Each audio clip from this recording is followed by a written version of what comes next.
waxaan salaamayaa hay'adda Safjidre, waxaan salaamayaa ciyaartooyda, waxaan salaamayaa dhammaan kala yimid goobaha kala duwan. Kulligii waxaan ku salaamayaa salaamta islaamka, assalaamu calaykum waraxmatullaahi wabarakaatu.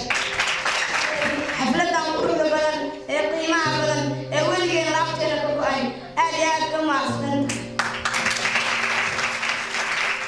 waxaan la hadlayaa dadka anigoo kala oo carruurta in ay wax bartaan, in ay si fiican wax bartaan, inay dadka beri hogaamiye ka noqdaan, inay madaxda noqdaan, inay madaxweyneyaal noqdaan, inay dadka wax bartaan.